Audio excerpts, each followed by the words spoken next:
The creation story. In the beginning, before the earth had its shape, before the sky was filled with stars, and before there was light, God created the heavens and the earth. The earth was formless and empty. Darkness covered the deep waters, and the Spirit of God was moving over the surface of the waters. Then God spoke, "Let there be light." And there was light. God saw that the light was good, and he separated the light from the darkness. God called the light day, and the darkness he called night. And there was evening, and there was morning, the first day. Then God spoke again, "Let there be an expanse between the waters, separating water from water." And it was so. God made the expanse and separated the waters beneath it from the waters above it. He called the expanse sky. And there was evening, and there was morning the second day. Then God said, "Let the waters under the sky be gathered into one place, and let dry ground appear." And it happened. God called the dry ground land, and the gathered waters he called seas. God looked at what he had made, and he saw that it was good. Then God commanded the earth to produce vegetation, plants, grasses, and trees. The land began to fill with green life. Plants produced seeds, and trees grew with fruit containing their seeds, each according to its kind.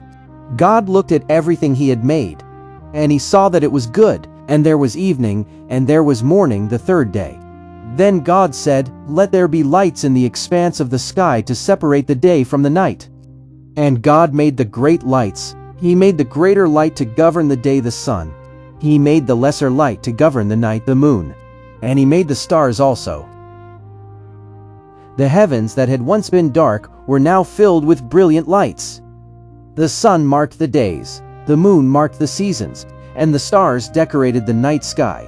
God placed these lights in the sky to give light upon the earth, to govern the day and the night, and to separate light from darkness.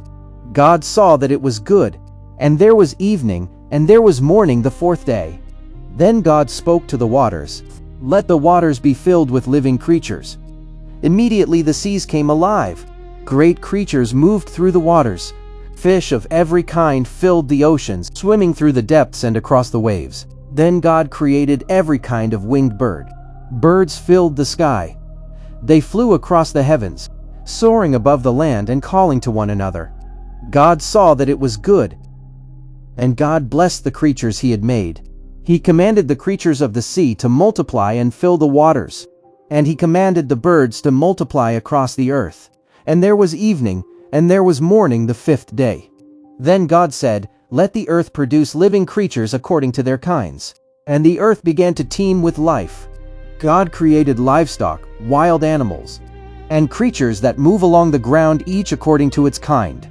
The earth was no longer empty. It was filled with movement, sound, color, and life.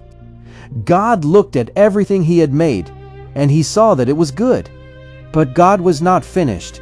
Then God said something extraordinary. "Let us make man in our image, after our likeness." God created man in his own image. He created them male and female. Human beings were different from everything else God had made. They were created to know him, to reflect his character, and to care for the world he had created. God blessed them and gave them responsibility over the creatures of the earth, the birds of the sky, and the fish of the sea. He told them to be fruitful, multiply, fill the earth, and take care of it. Then God provided food for humanity. He gave them plants that produced seeds and trees that produced fruit for food. And God looked over everything he had created: the heavens, the earth, the oceans, the rivers, the mountains, the plants, the trees, the sun, the moon, the stars, the fish, the birds, the animals, and finally mankind. Everything was exactly as God intended. And God saw everything that he had made, and it was very good. For more Bible stories, please like, share, and subscribe to my YouTube channel.